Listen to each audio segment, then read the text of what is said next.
Okay, सो हमने इस graph के अंदर देखा कि जो है कंसंट्रेशन ऑफ कार्बन डाइऑक्साइड जो एटमॉस्फेयर में है वो 0.04 है, जिसकी वजह से इस जो हमें ग्राफ हमारा जो क्वेश्चन है इसके अंदर जो बताया गया, तो लिमिटिंग फैक्टर हमारा कौन है?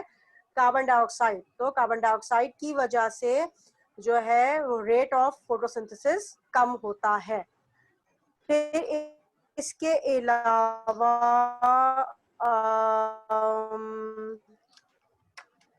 और लिमिटिंग फैक्टर के क्वेश्चंस देखते हैं हम।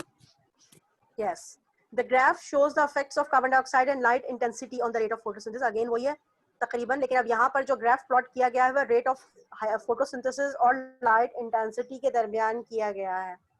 ठीक है, कंसंट्रेशन ऑफ कार्बन डाइऑक्साइड पहले लो है, फिर हाई कर दी गई है। अच्छा, which statement is supported only by the evidence from the graph?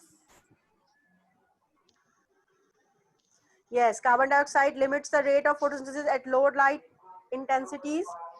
Light intensity and carbon dioxide both limit the rate of photosynthesis. The rate of photosynthesis is proportional to light intensity. Temperature affect the rate of photosynthesis. What do you think? इसके अंदर कौन कौन से factors जो हैं वो limiting factors हैं? Miss B. B. Light intensity and carbon dioxide both limit the rate of photosynthesis. जी बिल्कुल ठीक कहा आपने, दोनों ही रिस्पॉन्सिबल हैं। लाइट इंटेंसिटी भी लिमिटिंग फैक्टर है इस ग्राफ के अंदर, और इस ग्राफ के अंदर कार्बन डाइऑक्साइड भी लिमिटिंग फैक्टर है। ठीक है, फिर आगे बढ़ते हैं। अच्छा, which graph shows the effect of temperature on the rate of photosynthesis? अब यहाँ पर आपको 4 ग्राफ दिए गए हैं जो बता रहे हैं कि कौन सा ग्राफ जो है वो इफेक्ट ऑफ टेम्परेचर बता रहा है on the rate of photosynthesis. एक ग्राफ ए ये है,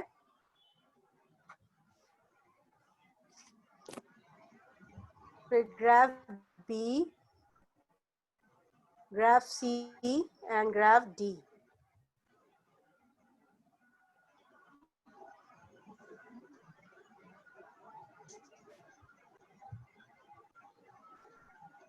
Miss graph B और D. ग्राफ बी और डी।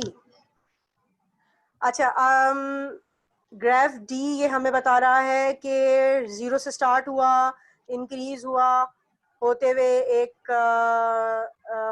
एक उस पर टेम्परेचर का इफेक्ट बताने के लिए, तो ये दिखा रहा है कि जैसे जैसे टेम्परेचर बढ़ता गया उसका रेट जो है फोटोसिंथेसिस का बढ़ता गया। फिर 40 डिग्री सेंटीग्रेड के बाद आहिस्ता आहिस्ता वो स्लो डाउन होते होते होते 0 तक आ गया, यानी कि एटलीस्ट ये कहीं 60 डिग्री सेंटीग्रेड तक होगा या 55 डिग्री सेंटीग्रेड तक बिल्कुल स्टॉप हो गया।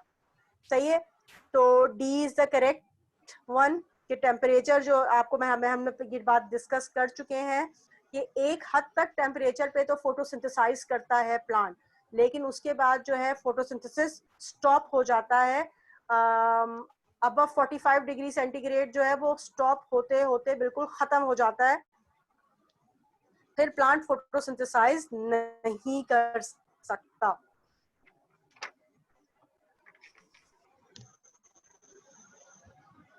फिर अगेन यहाँ पर आ गया आपके पास, ये आया the graph shows the rate of photosynthesis in a pea plant at different light intensities. At which point is carbon dioxide concentration is a limiting factor. Light intensity और rate of photosynthesis के दरमियान जो है इन्होंने एक graph plot किया है, वो इसके अंदर जो है लिमिटिंग फैक्टर शो कर रहा है। कौन सा वाला पॉइंट शो कर रहा है कि कार्बन डाइऑक्साइड लिमिटिंग फैक्टर है? Miss point C. Point C, एक मिनट।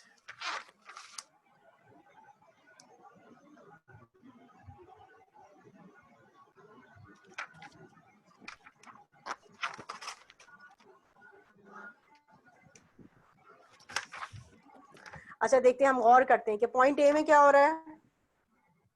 पॉइंट ए में तो मिस जीरो है, जीरो पे स्टार्ट हो रहा है वहां पे, ठीक है, जीरो पे। फिर पॉइंट बी में क्या हो रहा है, इंक्रीज हो रहा है। पॉइंट बी में भी प्रोसेस चल रहा है, ठीक है, अभी पूरा इंक्रीज हो रहा है, अभी मैक्सिमम रेंज तक नहीं पहुंचा है। फिर इसके बाद एक ये जो पॉइंट है यहाँ पर आप देख सकते हैं, यहाँ तक ये एक मैक्सिमम रेंज तक पहुंच गया है, ठीक है, जहां पर जो है कार्बन डाइऑक्साइड की कंसंट्रेशन अभी यहाँ पर लो थी, तो बस वो यहाँ पर आकर कांस्टेंट हो गया, ठीक है। अब क्या है, अब रेट ऑफ फोटोसिंथेसिस बढ़ा, कैसे बढ़ा, जबकि उसकी कंसंट्रेशन को कार्बन डाइऑक्साइड की, एक मिनट बेटा जरा ये फैन की वजह से पड़ रहा है,